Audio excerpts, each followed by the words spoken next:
Hearing for the fiscal year 2023 defense budget request, and the committee is honored this morning to have the Secretary of Defense,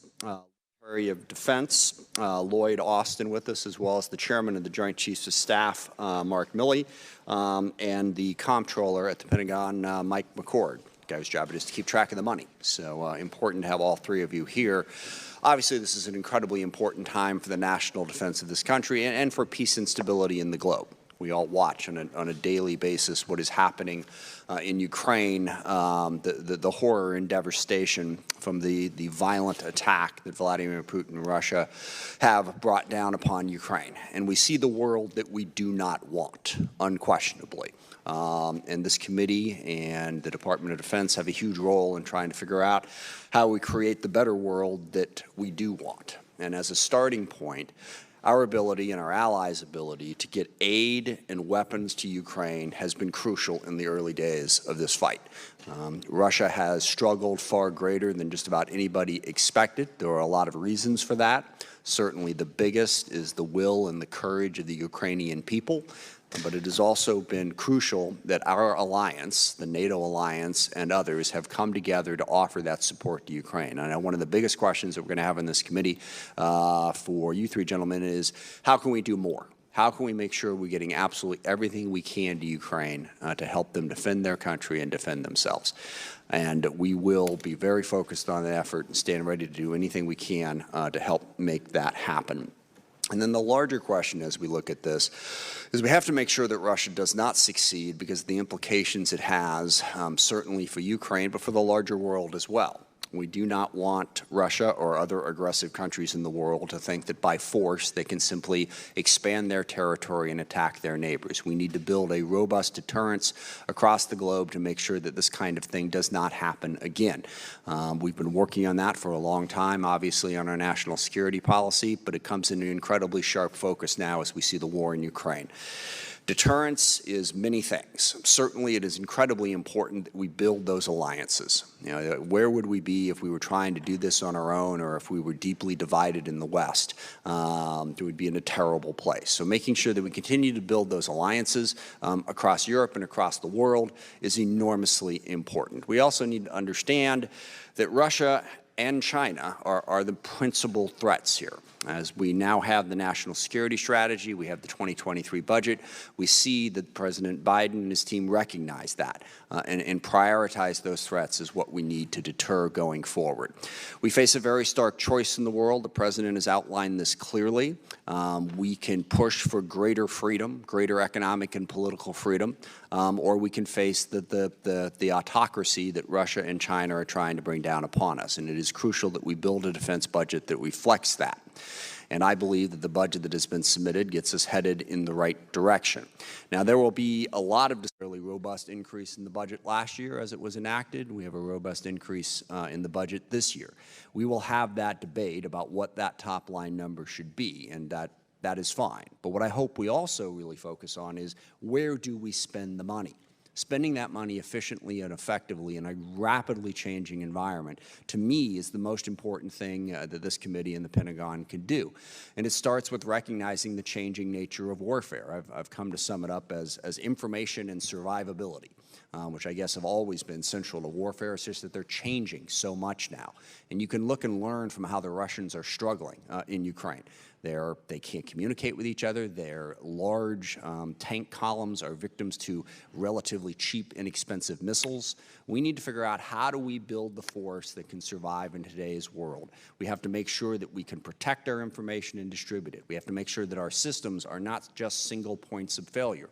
Large, exquisite systems that can be shut down either by a cyber attack or a missile. We need to fundamentally rethink how we approach the military. And our biggest focus on this committee has been that innovation. And sadly, the Pentagon is not the most innovative institution in the world. It is slow to adopt new technology, is certainly slow to adopt software. A number of reforms and changes have been made in recent years to try to address that issue. But it is crucially important that we figure out how to develop new technologies first, and even more crucially, we figure out how to use them. AI, missile technology, drones, these are all critically important. How do you employ those? How do we put the right people in place to make sure that we are making the best use of the technology and innovation that we are doing? And I would recommend to all of you an article in Foreign Affairs magazine that former Secretary Spencer sent me that's entitled, "The Pentagon's Office Culture is Stuck in 1968." That may be a slight overstatement, but when you read the analysis of how you structure a company today to adopt to the innovative economy that we face, the technology changes that we face, versus how you would build a company in the more assembly line industrial age of the 1960s, you can see a stark contrast. Really want to see that change, that we have a more innovative Pentagon that can take advantage of the changes that are happening out there and make sure that we get there first. Because without question, when you look at the world, you have the U.S. and the West and our involvement, and then you have China, Russia, Iran, North Korea, and transnational terrorist groups. Our job is simple. We want to deter those adversaries, all of them. We get into a ranking issue occasionally, and certainly China is the biggest economy, the biggest alternative out there. Russia clearly is committing violent acts as we speak, but they all matter. We need to build an alliance that promotes economic and political freedom, and we need to do it with a very, very strong military and a robust involvement in the world, in diplomacy, in development, and in alliances. We have to build that. Pentagon is a huge part of that. The discussion is the kickoff point for our committee to looking at how the FY23 budget affects that fight. I look forward to the testimony and the questions and answers, and with that, I will yield to the ranking member, Mr. Rogers, for his opening statement. Thank you, Mr. Chairman, and I want to thank the witnesses for their attendance and their service to our country. The threats that we face now are more formidable than at any point in the 20 years I've had the privilege of serving on this committee. Unprecedented Chinese military modernization has enabled them to leapfrog us in key capabilities. The Chinese Communist Party now controls the largest army and navy in the world. It has more troops, more ships, and more hypersonic missiles than the United States. With each passing day, more and more clear their interest it's more and more clear that they diametrically oppose our interest. And to make matters worse, President Xi has entered into a no-limits partisan partnership with Putin, providing him with strategic cover and international legitimacy. But Putin's catastrophic invasion of Ukraine has proven to the rest of the world that he's nothing more than an unhinged crackpot. The problem is this crackpot has his finger on the world's largest nuclear arsenal and illegal stockpile of chemical and biological weapons, which he hasn't hesitated to use against his perceived enemies. Emulating Putin's desire to undermine democracy are the despotic leaders of North Korea and Iran. Both continue to aggressively pursue nuclear weapons and conduct destabilizing activities in their region. Finally, the President's decision to unilaterally and unconditionally withdraw U.S. forces from Afghanistan has offered terrorists the opportunity to regain their footing. And our capability to keep an eye on them and strike them before they strike us has diminished. These are just a few of the growing threats confronting our nation. How we respond to them is the biggest test we will face as Americans. Many of us here, regardless of party, believe we should respond with increased investment in the men and women of our armed forces and the modernization of our conventional and strategic deterrent. Unfortunately, the President doesn't see things the same way. For the second year in a row, the President has sent us a budget that fails to keep pace with China and Russia. And yet again, it fails to keep pace with inflation. Despite predictions from leading economists, the record high inflation will endure. The White House directed the Pentagon to assume a rate of only 2.2% for FY23, regardless of this inflation. We are now at 8% inflation. To get an average of 2.2% next year would require months of unprecedented low inflation. Everyone here knows that's not going to happen. That means every dollar of increase in this budget will be eaten by inflation. Very little, if anything, will be left over to modernize or grow capability. The President may claim this budget bolsters our national security, but that's far from the truth. The budget cuts the number of soldiers, sailors, airmen, Marines, well below authorized levels. It slashes the number of ships and aircraft in our arsenal. In fact, at no point over the next 5 years does the size of the Navy grow. Instead of moving toward a 500-ship Navy needed to counter China, it shrinks to 280 ships.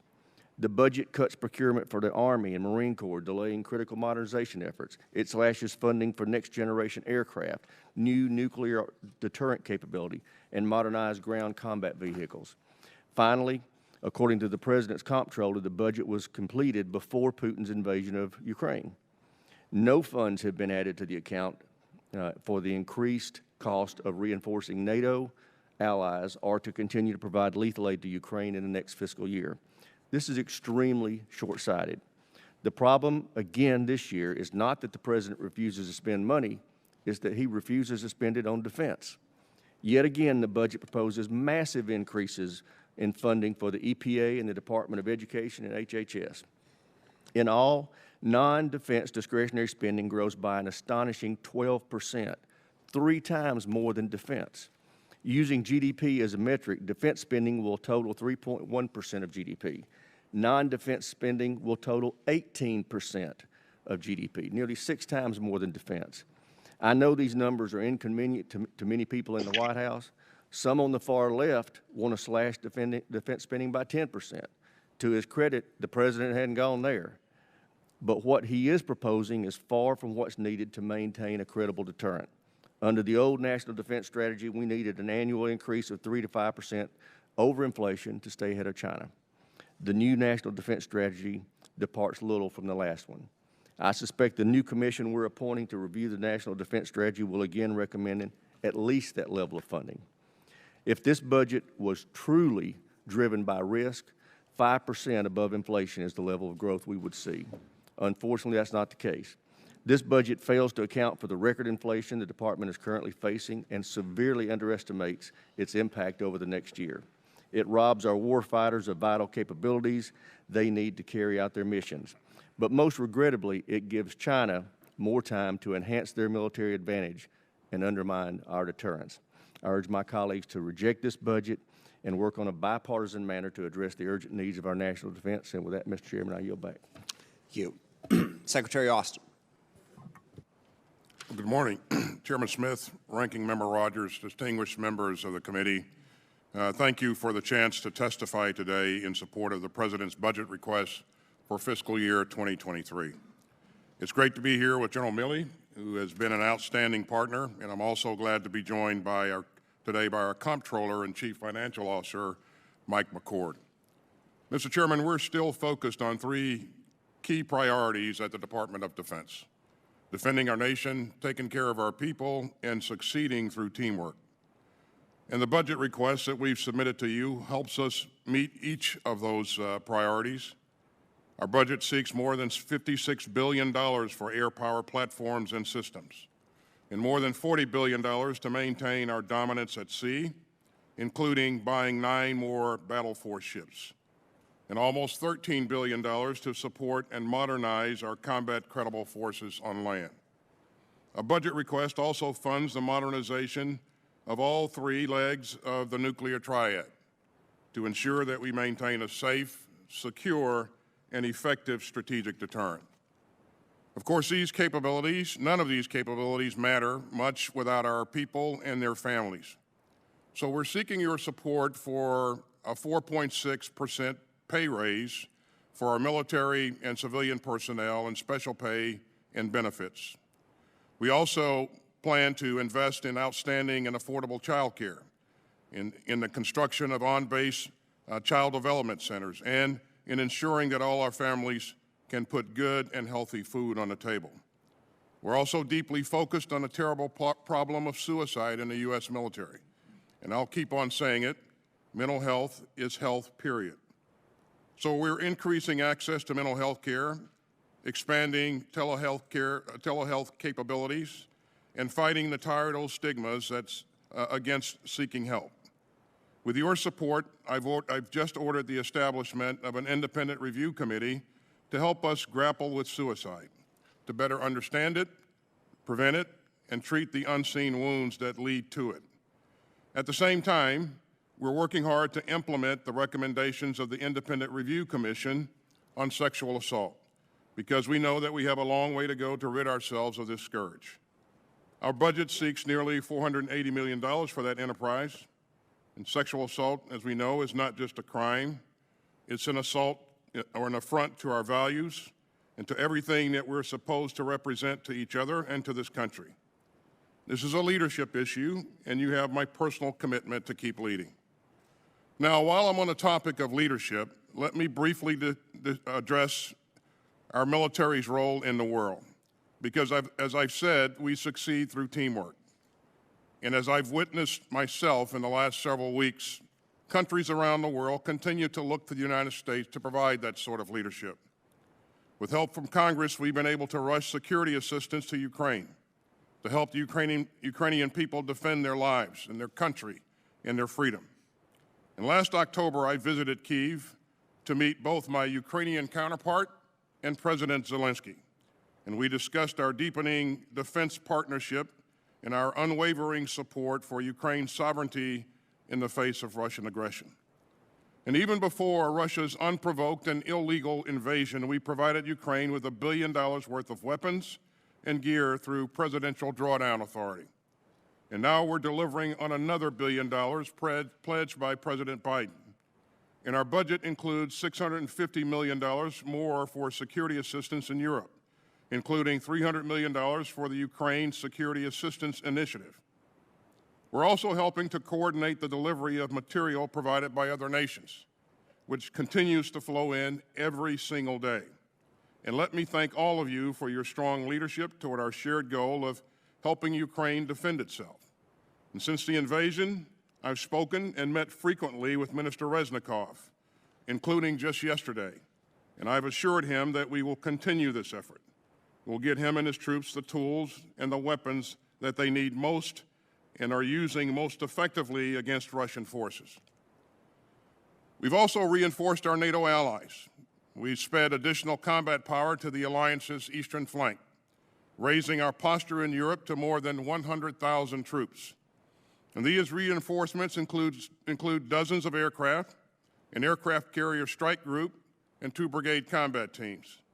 And as President Biden made clear, we will defend every inch of NATO territory if required. And we're making good on that promise. Mr. Chairman, you've heard me say many times, we need resources matched to strategy, and strategy matched to policy, and policy matched to the will of the American people. This budget gives us the resources that we need to deliver on that promise as well. It reflects our recently submitted National Defense Strategy, which highlights the pacing challenge of China.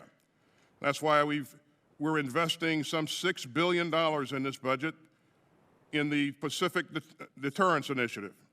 And it's why we're realigning our posture in the Indo-Pacific toward a more distributed footprint.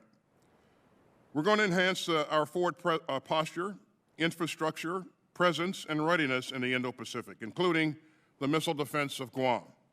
And it's why we're making broad investments in such key areas as undersea dominance, fighter aircraft modernization, and advanced weaponry, including hypersonic strike. And many of these investments will pay dividends in countering the acute threat of Russia as well, which our strategy underscores. At the same time, we must be prepared for threats that don't observe borders, from pandemics to climate change. And we must tackle the persistent threats posed by North Korea, Iran, and global terrorist groups. Now, the National Defense Strategy advances our goals in 3 main ways: forging integrated deterrence, campaigning, and building enduring advantages. And integrated deterrence means combining our strengths across all warfighting domains to maximum effect to ward off potential conflict. Campaigning means our day-to-day efforts to gain and sustain military advantage, counter acute forms of coercion by our competitors, and complicate their preparations for aggression. And to build enduring advantages, we need to accelerate force development, acquiring the technology that our warfighters need. So our budget seeks more than $130 billion for research, development, testing, and evaluation. And that's the largest R&D request that this department has ever made. It's nearly a 10% increase over last year, which was the department's previous high watermark. And this includes $2 billion for artificial intelligence, $250 million for 5G, nearly $28 billion for space capabilities, and another $11 billion to protect our networks and develop a cyber mission force. This budget maintains our edge, but it does not take that edge for granted. And quite frankly, Mr. Chairman, in the 21st century, you either innovate or you get left behind. And through the President's budget and with the help of this committee, we will continue to innovate. And with your help, we will continue to defend this nation, take care of our people, and support our allies and partners. And with your help, I know that we will continue to lead. Thank you, and I look forward to your questions. Thank you. Chairman Milley. Chairman Smith, Ranking Member Rogers, distinguished members of the committee, I'm privileged to represent the soldiers, sailors, airmen, Marines, and guardians of the United States Joint Force. Our troops are the best led, best equipped, best trained, most lethal, and most capable military force in the world. Alongside our allies and partners at any given time, approximately 400,000 American troops are currently standing watch in 155 countries and conducting operations every day that keep Americans safe. Currently, we are supporting our European allies and guarding NATO's eastern flank in the face of the unnecessary war of aggression by Russia against the people of Ukraine and the assault on the democratic institutions and the rules-based international order that have prevented great power war for the last 78 years since the end of World War II. We are now facing two global powers, China and Russia, each with significant military capabilities, both who intend to fundamentally change the rules-based current global order. We are entering a world that is becoming more unstable, and the potential for significant international conflict between great powers is increasing, not decreasing. The United States military comprises one of the four key components of national power: diplomatic, economic, informational, and military, that protect the homeland and sustain a stable and open international system. In coordination with the other elements of power, we constantly develop a wide range of military options for the President as Commander-in-Chief and for this Congress to consider. As the U.S. military, we are prepared to deter and, if necessary, fight and win anyone who seeks to attack the United States or our allies or our significant core vital national security interests. The Joint Force appreciates the work that our elected representatives do to ensure that we have the resources needed to train, equip, and manage the force in order to be ready.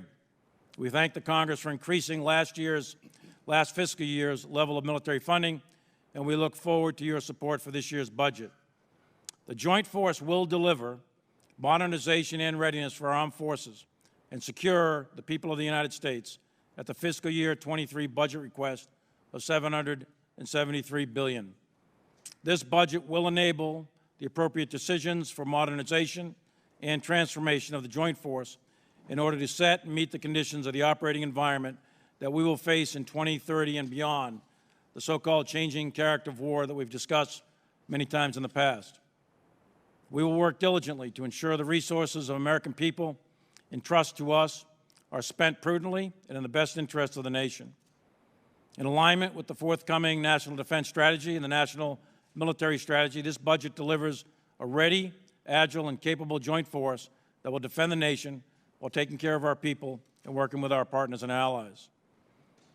We are witness to the greatest threat to peace and security of Europe and perhaps the world in my 42 years of service in uniform. The Russian invasion of Ukraine is threatening to undermine not only European peace and stability, but global peace and stability that my parents and a generation of Americans fought so hard to defend. The islands of the Pacific and the beaches of Normandy bore witness to the incredible tragedy that befalls humanity when nations seek power through military aggression across sovereign borders. Despite the horrific assault on the institutions of freedom, it is heartening to see the world rally and say never again to the specter of war in Europe. Your military stands ready to do whatever is directed in order to maintain peace and stability on the European continent, a peace that ensures global stability and international order where all nations can prosper in peace. We are also prepared and need to sustain our capabilities anywhere else in the globe, as well, with our priority effort being in the Asia-Pacific region, measured against our pacing challenge of a rising People's Republic of China. And in defense of our nation, we must also maintain competitive overmatch in all the domains of war: cyber, space, land, sea, and air. To conclude, the United States is at a very critical and historic geostrategic inflection point.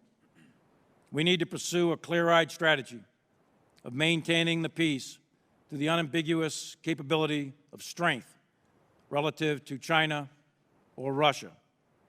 This requires we simultaneously maintain readiness and modernize the force for the future. If we do not do that, then we will be risking the security of future generations.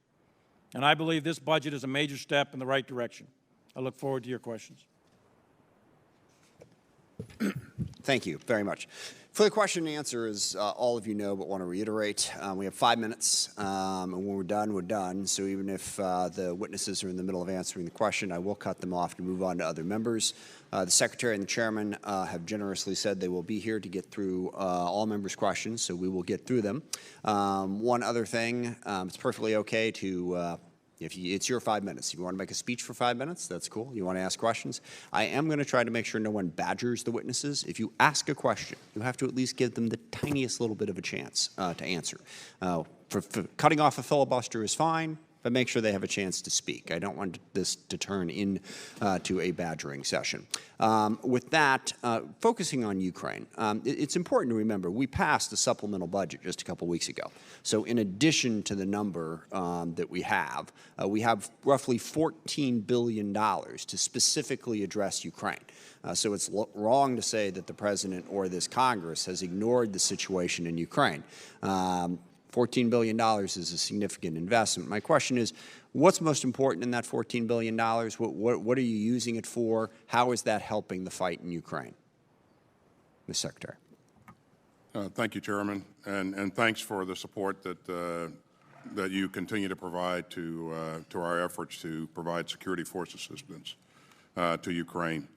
I speak with my counterpart, Minister Reznikov, frequently, and as I said earlier, I just spoke with him yesterday, because we do want to make sure that that we are meeting their needs, and we're providing them the things that are most useful to their fight, and the things that we have provided them, as you've seen, have been very, very instrumental in their efforts to blunt the advance of an overwhelming Russian force.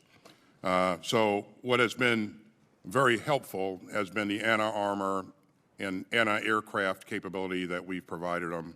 Also, the UAV capability that's been pushed in, as well as, we have over the years provided them the ability to communicate through tactical radios, secure tactical radios that we pushed in over a number of years, and they have been able to maintain command and control over their forces throughout.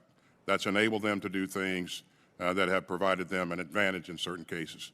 So we will continue to focus on those types of things that have been most useful to them, as well as emerging needs that the Minister of Defense identifies.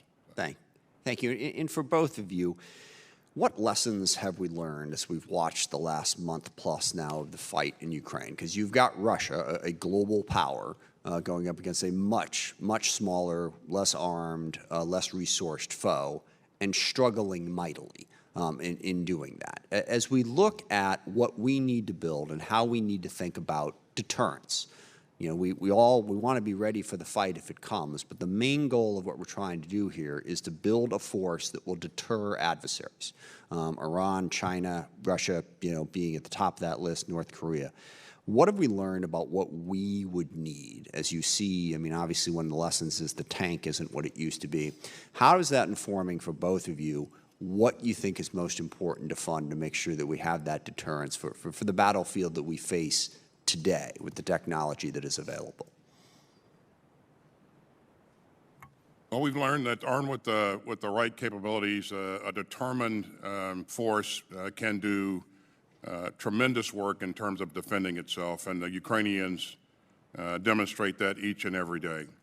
We've seen them, again, blunt the advance of a far superior force with respect to the Russians in terms of numbers and capability by using the right types of techniques and the right weapon systems. The Javelin, the Stingers have proven to be very, very effective in this fight. We've also learned that just because you have the capability, it doesn't mean that you're going to overwhelm another force easily. The Russians have significant mechanized capability, but as you look at the techniques and tactics, procedures that they used, they were not very effective. And so you question the training, the leadership at the non-commissioned level, non-commissioned officer level, and their ability to provide basic logistics to a force that size. Those are the things that have given them significant problems over the last several weeks, in addition to their inability to link air power to the ground effort. But there are a number of lessons that have been learned. I think because the Russians have not been effective in using their armor, it does not mean that armor is ineffective on the battlefield going forward. It means that they were ineffective because of the things that they failed to do in this fight. Thank you. Chairman Milley. Just a couple of comments briefly. One is the importance of intelligence. We've had extraordinary intelligence all throughout, and the intelligence sharing that we've enabled Ukraine to see. So I wouldn't suggest that it's at the level of the ultra-secret sort of thing from World War II, but the ability of us to transmit information that is useful to Ukraine has been enormously helpful, I believe, to them. And I talk to my Ukrainian counterpart several times a week, so he has reiterated that multiple times. Secondly is the importance of leadership. That's at the national level. I think that's been pretty clear with Zelensky, but also at the tactical level. Ukraine has been trained by the United States since 2014, and they have given me feedback personally saying that that training has been quite effective in terms of the concept of mission command, distributed junior level leadership, a development of an NCO corps, junior officers that have initiative. That is not present in the Russian army. That is present right now in the Ukrainian army. And you see the effects of mission command, decentralized operation, and that is working out extraordinarily well on the battlefield.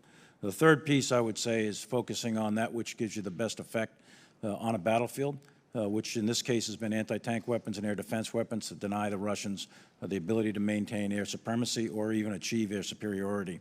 And the last thing, you mentioned character of war. One of the things we know is that by mid-century, roughly speaking, 90% of the 8 or 9 billion people that are going to inhabit the Earth, they're going to be living in highly dense urban areas. So the character of war is going to shift, character of war being how you fight, with what weapons you fight, the organization, the tactics, et cetera. That is going to shift. We've seen precursors of that in the battles of Mosul and Raqqa. We've seen, again, Kyiv, Kharkiv, and all these urban battles. So what you're seeing is forces that are optimized to fight in rural, wooded, rolling hill type terrain are going to have very, very difficult times in urban terrain. And that proved true, and that's one of the reasons why the Russians are withdrawing from Kyiv, because they couldn't mass the combat power to seize Kyiv. So urban battle is going to dominate land combat in the future, and that will then also drive our use of helicopters, our use of radios, our use of tanks, armored vehicles, light infantry, dismounted light infantry, and so on and so forth. So there's a lot of lessons to be learned, and I've got a whole laundry list that we've been working with the Ukrainians on, but that's just the tip of the iceberg. All right. Thank you very much. Mr. Rogers. Thank you, Mr. Chairman. General Milley, last week we had General Walters, EUCOM commander, testify before us, and he stated that it was his best military judgment that we should reallocate some of our European troops for permanent basing in Poland, Romania, and in the Baltics. In your best military judgment, is that a good deterrent for us to pursue? I think actual presence is always a good deterrent relative to a given threat as a general rule of thumb. With respect to what General Walters said, I have a slight modification to my view anyway. My advice would be to create permanent bases, but don't permanently station. So you get the effect of permanence by rotational forces cycling through permanent bases. And what you don't have to do is incur the cost of family moves, PXs, schools, housing, and that sort of thing. So you cycle through expeditionary forces through forward deployed permanent bases. And I believe that a lot of our European allies, especially those such as in the Baltics or Poland or Romania or elsewhere, they are very, very willing to establish permanent bases. They'll build them, they'll pay for them, et cetera. And for us to cycle through on a rotational basis, so you get the effect of permanent presence of forces, but the actual individual soldier, sailor, airman, marine are not permanently stationed there for 2 or 3 years. Great, thank you. Secretary Austin, we had Celeste Wallander in here and asked her about this basing issue and if a decision is close to being made. She said they're working on it. Can you tell me something with more clarity about when we can expect a decision on this basing issue? As you would expect, Ranking Member Rogers, NATO is going through a process right now to really kind of assess how we expect that the security architecture in the region is going to change for the foreseeable future, or has changed for the foreseeable future. With that in mind, then, you know, we'll look to work with NATO to, if NATO deems that it's appropriate to change its footprint, then certainly we'll be a part of that. Our goal is to make sure that we continue to reassure our allies and partners, especially those that are on the eastern flank, and especially our allies that are in the Baltic area, the Baltic region. So this is a work in progress, as Secretary Wallander said, and I suspect that I expect that we'll discuss this as we go into the June summit with NATO. Great. Well, I can't think of a better signal that we could send to our allies and to Putin that we are committed to NATO than this basing issue. I am concerned that with the budget that it only had one Patriot battery in it, and in my view, we need at least 3. I know we have a manning issue with that, but General Milley, in your opinion, do we need more than one Patriot battery in addition to what we currently have in inventory? Well, thanks, Congressman. The Patriot is one of those systems that's in huge demand worldwide. We've got 15 battalions, I think it is, in the Army, and one of those is really an experimental type or training unit, so call it 14 for deployment. We've got several spread out in the Middle East, Asia, and in Europe, and they are on a very, very high op tempo, one of the highest in the force. So additional Patriot is always a good thing. Now, having said that, Patriot is extraordinarily expensive, takes a long time to train on it. So one method could be to produce Patriot, sell them to allies and partners. That would be a technique that could work. We've done that in the Middle East. Another one is to produce Patriot and loan them to allied partners and train the soldiers from the other countries, because our soldiers in that particular MOS, we would have to expand the numbers significantly of those troops that man Patriot. But there's a couple of different ways to go about it. But I think Patriot is one of those systems that is definitely worth investing in. Great. Well, that's what I would like to see us do. I'd like for us to, instead of buying one additional, I'd like for us to buy 3 and then use at least 2 of those along the Eastern European flank on a loan basis and let them man them. But for our needs alone, we need at least one more outside of Eastern Europe. And so I hope the budget that we come up with does reflect that. Last question I'd have, and I know it's hard to answer, but this would be for Secretary Austin. We've just given in this current year, fiscal year, a 6% increase. I know you just got the omnibus bill in the last couple of weeks to fund it. But do you have any idea how you're going to keep up with inflation, given that we just plussed you up by 6%, but we're living in an 8% inflation world? I would say that this is a very robust budget that we've asked for, and I think Ranking Member Rogers, that we can address our needs with what's in this budget. And clearly, you know, when we snapped the chalk line when we built the budget, inflation was at a different point. But I think this budget gives us the capability to go after the types of things that we believe that we need to support our strategy and give us the warfighting capabilities that we need. Thank you. On the Patriot battery issue, I absolutely agree with you. You know, we do need more. If you take a look at what we're doing across the FIDEP, we are going to invest in additional Patriot batteries going forward. We expect to have 3 batteries by the end of 26. So, Thank you, Mr. Chairman. Mr. Langevin is recognized for 5 minutes. Thank you, Mr. Chairman. I want to thank our witnesses for your testimony today, and thank you for your service to our country. I applaud everything that we're doing to put weapons in the hands of the Ukrainian people. Thank you for making that happen under President Biden's leadership. Obviously, they've shown incredible resilience and effectiveness with the weapons that we have given them to push back against the Russians, the Javelins and the Stingers in particular. But of course, we all want to do more. And, Mr. Secretary, you and I had a conversation at the Pentagon not long ago about more lethal weapon systems, and you did respond saying that it doesn't do us any good to give them weapons that the Ukrainians aren't trained to use, which I agree with that. But now that we have the luxury of time, are we identifying those more lethal weapon systems that would help them to be even more effective at fighting against the Russians with a minimal amount of training that we could give some of the Ukrainians and get those more sophisticated weapon systems into their hands? Yes, we are doing that, and I think if you look at the inventory of the latest round of assistance that we provided them, there are UAVs like the Switchblade UAV that we discussed earlier. That is, you know, a higher level of technology, but provides them additional capability to go after armor formations and that sort of thing. And we continue to work with our allies to see what they may have in their inventory to be able to kind of up the game there in terms of additional capability. So again, we continue to interact with them on a daily basis and endeavor to meet their needs as the situation evolves. Thank you. Let me turn to cyber for a minute. Secretary, in last year's testimony, I asked you a question that I'd like to revisit. The Department of Defense recognizes 5 warfighter domains: air, land, sea, space, and cyberspace.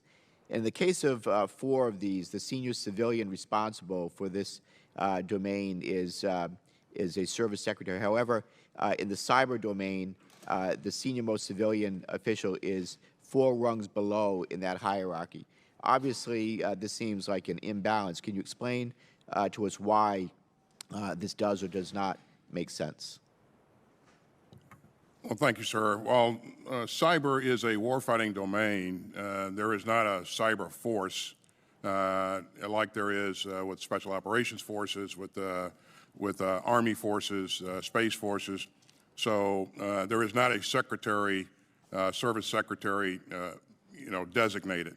The head of the Cyber Command obviously reports to me, and he also is supervised by my Undersecretary for Policy, and so we have a number of checks and balances that provide civilian oversight.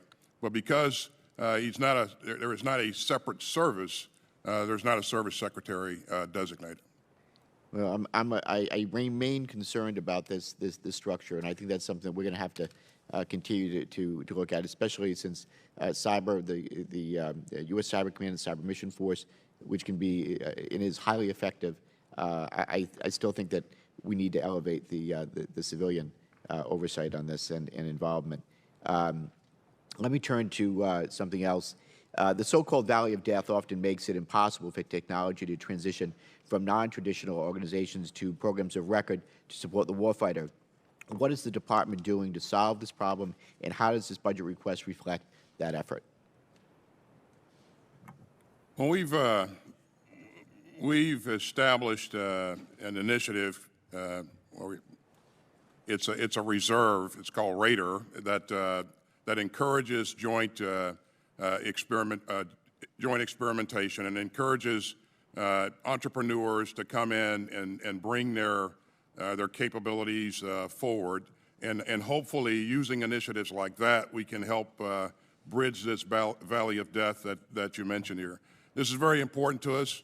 We want to make sure that we're getting the best that's available out there in terms of technology and capability, And so we'll continue to focus on that particular issue. But I think it's really important to make sure that the small entrepreneurs have a chance to get their products in the inventory. Couldn't agree more. We have incredible entrepreneurs out there that can help make the warfighter even more effective. We want to make sure they have that opportunity to do so. I'll yield back, Mr. Chairman. Thank you. Mr. Turner is recognized for 5 minutes. Thank you, Mr. Chairman. Gentlemen, thank you for your service and your leadership. We were all very concerned as the war broke out in Ukraine as to the concern about weapons getting into Ukraine. We had advocated for the administration to give lethal assistance to Ukraine before the conflict occurred. After the conflict occurred, we were very concerned about how quickly things would get in. Both of you had given us assurances that you were doing so and doing so quickly. I think we've seen the evidence of that on the battlefield. So I want to thank you for your efforts. I think the whole world is seeing the effectiveness of U.S. lethal aid that is being provided to Ukraine. And that brings me to my area of question. The ranking member had raised the issue of the budget in the top line, and that's certainly important. And two other components under your responsibility are also cost structures. How do we manage the overall cost? If we give you more money but we don't manage it effectively, we don't really buy more. Another issue is the rate of production, how quickly things get where they're going. Now, I think one of the lessons from Ukraine to our allies is going to be the need for them to stockpile weapons. We have a number of weapons that have been used by the U.S. and our allies that are going to have to be backfilled, and then our whole inventory concept is going to have to change as we look to the fact that we now have an aggressive Russia. Mr. Secretary, how do you view this issue of what we need to be doing specifically in the areas of missiles and ammunition so that we can get the defense industrial base to ramp up production and also lower overall our costs? Well, thanks, sir. This is obviously a very important issue for us, and my staff is working hard to ensure that we have engaged industry. We have highlighted what our requirements are, and we're working with them to speed up the process to replenish those stocks that you mentioned. I'm optimistic that we'll be able to truncate the forecasted timelines that we got early on.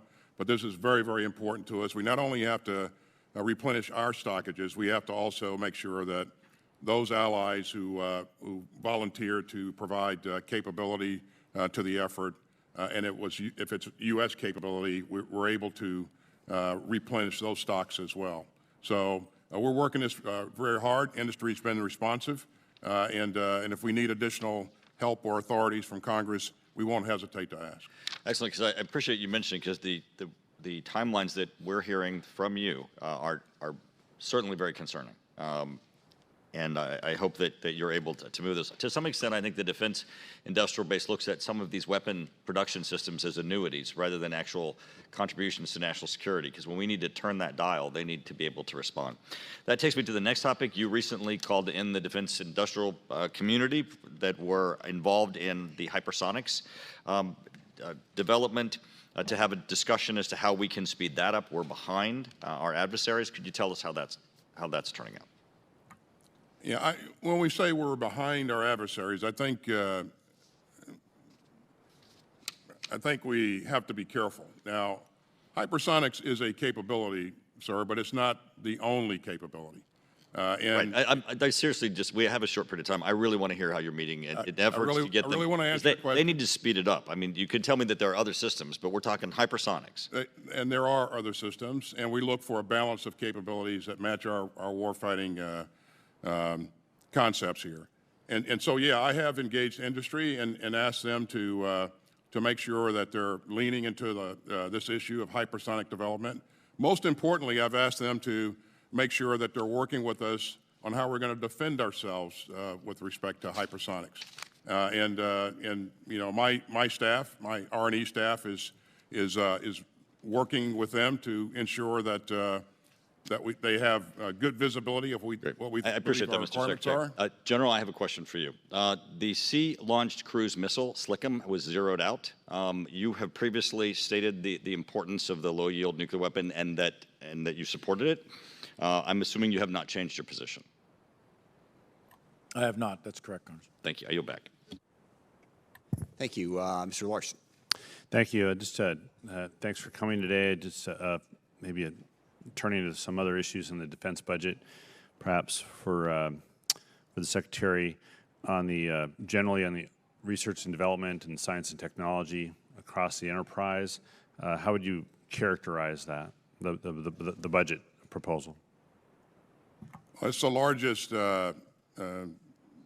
amount that we've ever asked for in our budget. It's $130 billion, so that's a substantial amount. And is it, how would you characterize how it's allocated, not by service, but by the timing of the investment to get a result, if you will, to meet this speed of relevance and catching up with peer competitors in certain areas? Well, I think, of course, as you know, you recall, in the 22 budget, we invested heavily in RDT&E as well. And so there are a number of capabilities that we're going after that I think some of them will take time to come to reality. But investing in things like AI and those kinds of things and space-based capabilities, again, long-term, in some cases, long-term investments, but investments that we need to make now. Yeah, I know you probably came here to talk about today's headlines and such, so I appreciate your answering those questions. There's one particular program of interest of mine that NATO and the NATO Alliance developed. Its shorthand is DIANA, but it's the Defense Innovation Accelerator for the North Atlantic. And I don't think that we've committed yet to participating in the Alliance's efforts for investment into these developing and sharing emerging, what they call EDT, emerging disruptive technologies. Can you give an update on that? I would just point to some of the things that we are doing, and like you recall AUKUS that we announced here this last year. That not only includes the development of a submarine capability, it also includes working with our partners in other areas like hypersonics, like long-range strike and those kinds of things, and AI, and that is coming along really, really well. So I agree with you; those types of investments are really important. Sure. General Milley, the Secretary mentioned artificial intelligence, machine learning, and so on.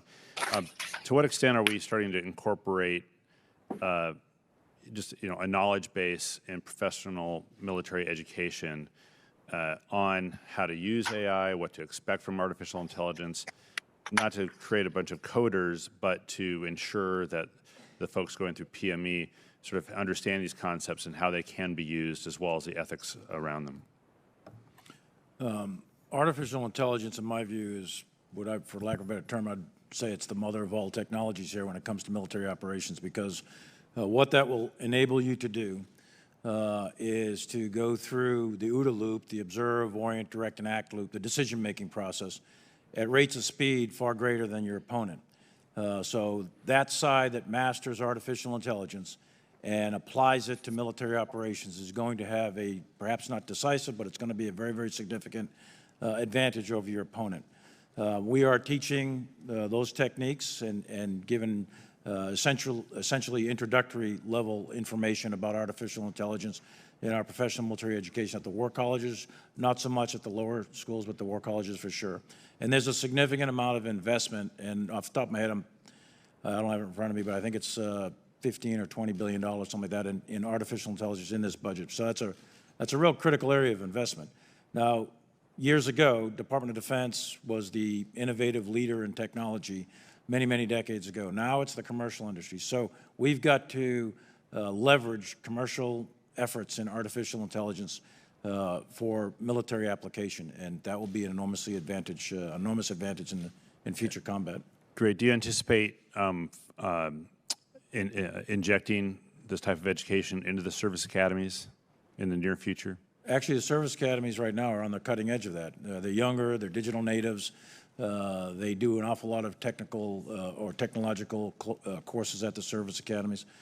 So they are actually at the cutting edge of the artificial intelligence programs that the Department of Defense is doing. Yeah, appreciate that. Thank you very much. Yield back. Thank you. Mr. Lambert is recognized for 5 minutes. And You're either muted or we can't, well, we can't hear you. It could be insurmountable or it could be because you're muted. Can you hear me now, Mr. We Chairman? got you, Doug. Go ahead. Okay, thank you so much. I have a concern I want to express, and then I have several questions. Many of President Biden's national security failures feature an unwillingness to listen to military and subject matter experts. The atrocious withdrawal from Afghanistan and its tragic consequences was the first alarm bell. At that time, military advisors testified to Congress that, in their opinion, the United States should have kept a troop presence in Afghanistan past the withdrawal date, but this was not listened to. The second alarm bell went off on February 24th when Russia invaded Ukraine. Here, the failure was the inability to deter Vladimir Putin and a misunderstanding of what it meant to deter. Throughout President Biden's response, the only constants have been reaction and assistance provided later than needed. And I'm concerned about what might be a third alarm bell. The flaws in the nuclear posture review, a possible decision to re-enter the Iran nuclear deal, or others. So with those concerns in mind, Chairman Milley, I have some questions for you. Last week, and Representative Turner started on this line of questions, but we heard from General Walters that his recommendation was to proceed with the nuclear sea-launched cruise missile, or SLICM-N, and its associated warhead. General Hyten was a big proponent of ensuring full funding for the SLICM-N. Just yesterday, the committee received a letter from Admiral Richard where he stated that, quote, "The current situation in Ukraine and China's nuclear trajectory convinces me a deterrence and assurance gap exists," unquote. He goes on to state that to address this gap, he needs a low-yield weapon with a non-ballistic trajectory. In other words, a sea-launched cruise missile. However, it seems that the Biden administration has chosen to cancel SLICM-N in its nuclear posture review. What was your best military advice, General Milley, on the SLICM-N during the NPR process? And did it mirror that of Admiral Richard, General Walters, and General Hyten? Thanks. And as I have stated many, many times before, my best military advice to this president or any president is a matter between me and that president. I will say that to you, though, as members of Congress who have oversight responsibilities, my position on SLICM-N has not changed, as I mentioned to Representative Turner. My general view is that this president or any president deserves to have multiple options to deal with national security situations. My advice is listened to, and I have an opportunity to express my voice on a continuous basis many, many times. General Milley, was any of this put in writing that we would be able to get a copy of? My best military advice is almost always put in writing. Whether or not the committee requests that, there are rules, obviously, on how we do that. So it's all classified, but I'll defer to the chairman, Chairman Smith, on that. We give up stuff to the committee all the time or individual members upon request, but there's procedures to do that, and it is in writing. Okay, thank you.